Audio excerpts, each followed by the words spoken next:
Aujourd'hui, nous allons parler des temps très anciens, c'est-à-dire des temps préhistoriques. Mais, me direz-vous, qu'est-ce que la préhistoire? La préhistoire, c'est la période qui se situe avant l'histoire. Et l'histoire d'un peuple commence dès qu'il est en contact avec l'écriture. Ainsi, la région du Proche-Orient où on a inventé l'écriture entre dans l'histoire 4000 ans avant Jésus-Christ. La Gaule et la péninsule ibérique entrent dans l'histoire 52 ans avant Jésus-Christ, lorsque les Romains apportent l'écriture que les Gaulois et les Ibères ne connaissent pas. Les habitants de l'Amérique entrent dans l'histoire en 1492 avec l'arrivée de Christophe Colomb. De même, les historiens ont partagé cette longue période de la préhistoire en deux parties, le paléolithique et le néolithique. Durant le paléolithique, les hommes sont nomades. Ils vivent de chasse et de cueillette. Cette période aurait duré 2,5 millions d'années. Durant le néolithique, les hommes sont sédentaires. Ils vivent d'agriculture et d'élevage. Cette période commence quelques 10 000 ans avant Jésus-Christ. Parlons maintenant du paléolithique. Dans notre dernier entretien, nous avons vu que, à un moment donné, des êtres vivants ont abandonné leurs conditions d'animal pour devenir des humains. Nous pensons que cette évolution, cette transformation s'est déroulée dans une région d'Afrique, exactement en Éthiopie, il y a environ 2,5 millions d'années. Ensuite, ces hommes se sont répandus en Europe et en Asie. Ce sont eux qui ont fabriqué les premiers outils en pierre taillés destinés à la chasse. Le musée.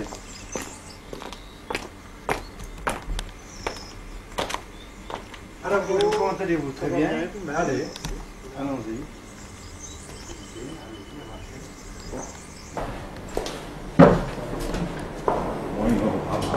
Et maintenant, nous allons regarder la grotte.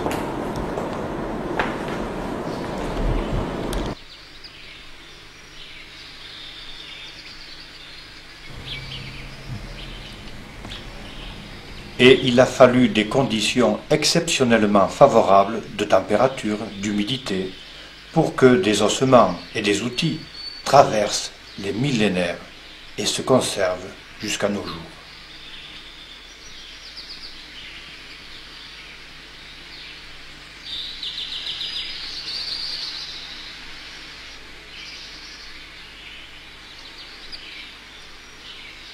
C'est le cas de la cône d'Arago, grotte désormais célèbre dans le monde entier.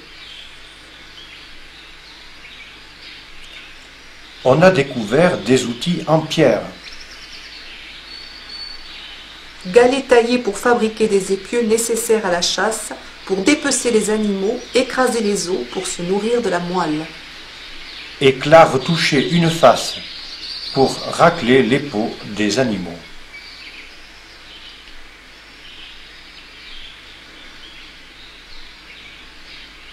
Outils bifaces qui sont des vrais couteaux de boucherie. En 1971, les chercheurs éclatent de joie. Là, dans le sol, c'est le crâne d'un homme qui vivait voilà 400 000 ans. Et maintenant, nous allons voir le crâne de l'homme de Totavel. Le plus ancien d'Europe.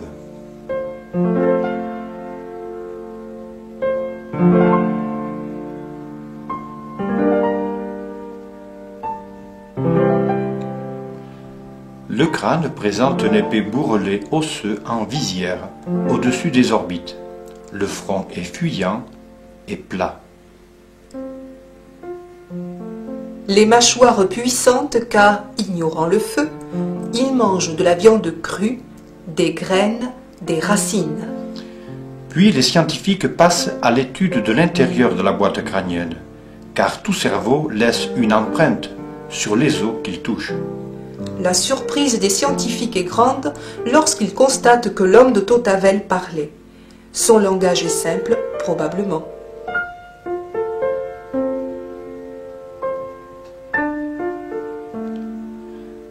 Toutes ces découvertes ont permis de reconstituer l'homme de Tautavel. Voici la statue de ce chasseur. Est-ce le premier catalan? Imaginons des groupes de 10, 15 ou 20 personnes, séjournant tantôt ici, tantôt ailleurs, au gré de la cueillette, au gré de la chasse. Mais après tout, c'est peut-être ça le paradis dont parle la Bible. Ainsi s'écoulèrent des milliers et des milliers d'années. Voyez ces ossements. Ce sont ceux d'animaux ayant vécu ici à Tautavel. Et la liste nous étonne. Cheval, rhinocéros, une mandibule. Éléphant, une vertèbre. Reine, lion, ours. Cela prouve que les conditions climatiques ont changé durant ces milliers d'années, allant du climat tempéré au climat tropical, au climat glacial. En plus de Tautavel, on a découvert en Roussillon d'autres lieux où ont séjourné les hommes nomades du Paléolithique. À Sals, Le territoire de Vespeille, à Espira de la Glie, le mas de la Joliette, à Rodez, les Annecs, à Corbère, la grotte de Montou. Vers 400 000 ans, l'homme a su conserver le feu. Puis il a su l'allumer. Maintenant, il peut se chauffer. Il prend le temps de faire cuire ses aliments.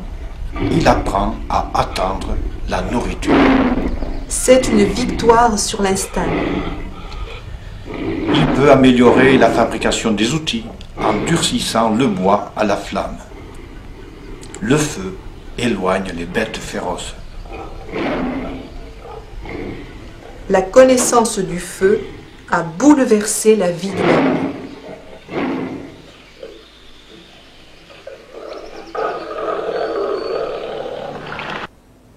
Cependant, durant cette longue période de 2,5 millions d'années, l'être humain s'est transformé. Selon les théories actuelles, il aurait évolué d'une façon différente dans une région plutôt que dans d'autres régions. Toujours est-il que, vers 100 000 ans avant Jésus-Christ, les scientifiques constatent qu'un homme nouveau, un homme différent est apparu et se répand rapidement. On pense que cet homme nouveau est né dans la région du Proche-Orient. Alors, depuis quand est-il ici sur Terre? Encore c'est un mystère. Je dis nouveau, car leur boîte crânienne est différente. Cet homme est plus sensible, plus adroit, plus intelligent. C'est l'homme qui sait faire des choses. Les scientifiques l'ont appelé Homo sapiens, c'est-à-dire l'homme qui sait. L'Homo sapiens découpe des silex et des pierres avec une grande précision sur deux faces. Il utilise habilement les ossements pour fabriquer des hameçons, des poinçons, des aiguilles, des pointes de flèches. Il s'éclaire avec des lampes à graisse. Autre nouveauté, au lieu d'abandonner les corps, l'Homo sapiens enterre ses morts. Bien souvent, le corps est déposé sur un lit de fleurs. L'Homo sapiens a le sens du sacré. Il a pris conscience de certaines idées, il s'est posé les questions. Que faisons-nous ici? Qu'y a-t-il après la mort?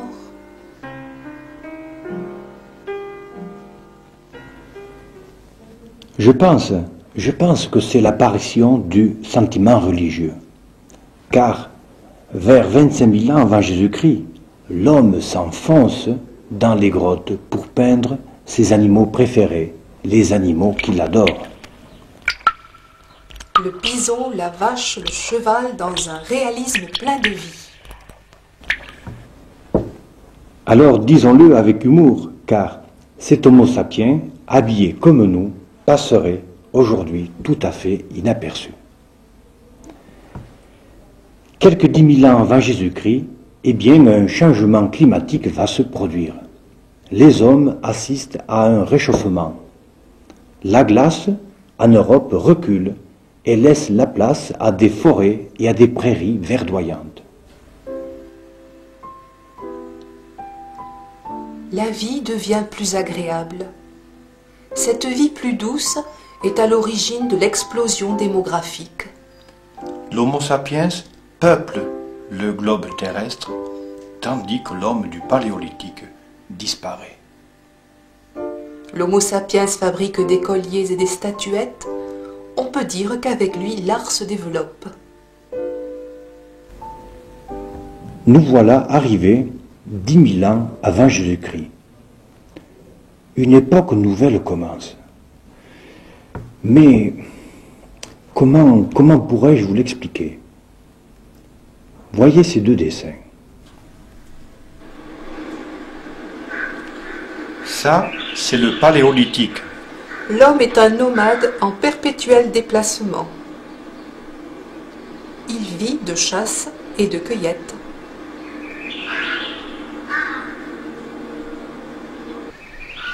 Voyez cet autre dessin. Ça, c'est le néolithique.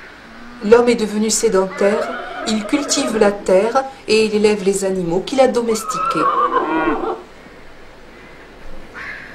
Cela paraît simple aujourd'hui, mais imaginez les efforts accomplis par ces générations pour bâtir ce monde nouveau. Car il ne s'agit pas d'une réforme, il s'agit d'une révolution. Alors, écoutez. Maintenant, l'homme construit des maisons. Il passe sa vie dans un village, en société. Il défriche les terres. Il partage les champs. Il trace des sentiers. Il creuse des ruisseaux. Et avec la propriété, vient le riche et vient le pauvre. Il garde le grain de la semence pour l'année prochaine, même si aujourd'hui la famine menace.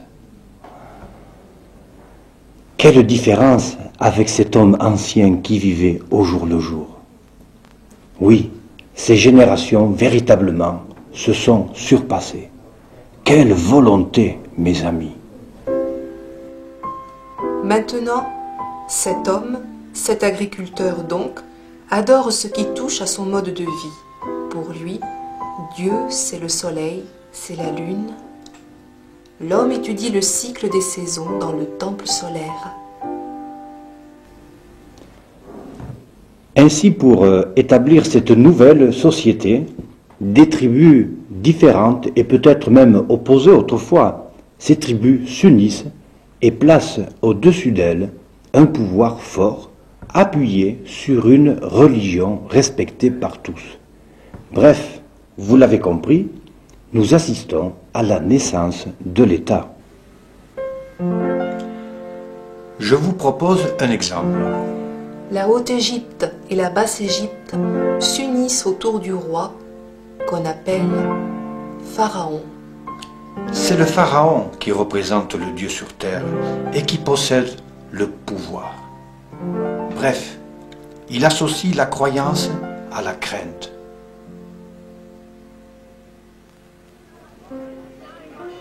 C'est l'époque jamais vue des concentrations humaines qui permettent l'organisation du travail en équipe pour élaborer des projets communs.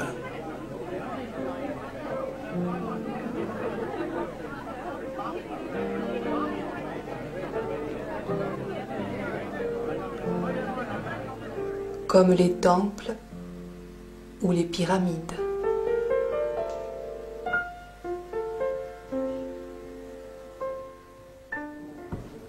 Alors, me direz-vous, où s'est déroulée cette prodigieuse révolution qui s'est étalée sur plusieurs siècles? Elle s'est déroulée au Proche-Orient, dans une région appelée Croissant Fertile, entre le Nil et l'Euphrate. C'est là, 4000 ans avant Jésus-Christ, que l'homme invente l'écriture, probablement les Sumériens. Voyez vers 3000 ans avant Jésus-Christ l'écriture des Égyptiens, les hiéroglyphes. C'est là, dans le croissant fertile, que les hommes ont établi les bases de l'alimentation qui est la nôtre aujourd'hui encore. Céréales, blé et orge, élevage, chèvres, moutons, bœufs, porcs. Bref, en ce XXe siècle, notre civilisation occidentale est le prolongement de la révolution du néolithique. Alors voilà, quelles sont les traces laissées par les hommes du néolithique dans notre région du Roussillon? Pour cela, regardons une carte. Sals, Totavel, Peyrustort, Leskerde, Corbert, Montbolo, Montlouis. Lors des fouilles, nous découvrons des objets nouveaux. Pierres polies, meules en pierre pour écraser les céréales.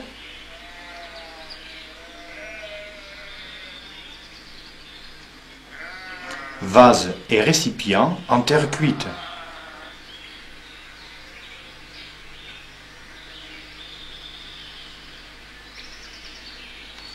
Jarres de 20 litres pour stocker les céréales.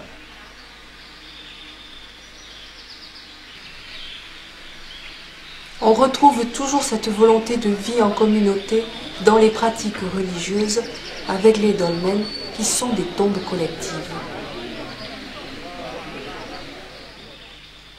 Ou encore les menhirs. On en compte une centaine en Roussillon.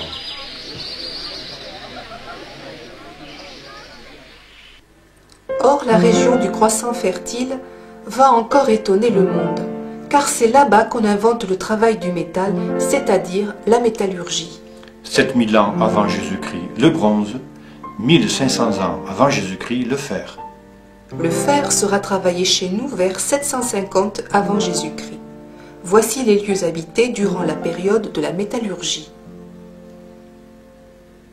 Vingros, Saint-Paul, Doros, Angoustrine, Ria, Fillols, Corbert, Terrat, Argelès.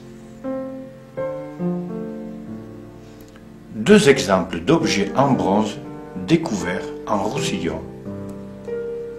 Une épingle à tête enroulée et un bracelet.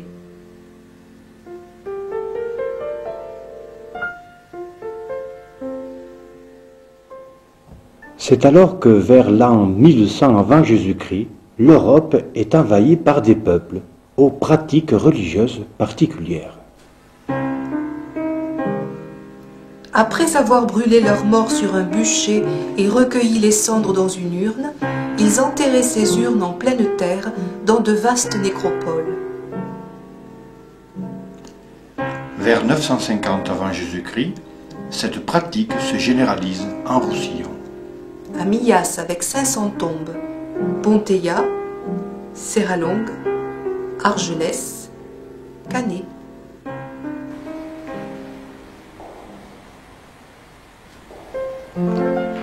Puis arrive l'époque du progrès économique et social.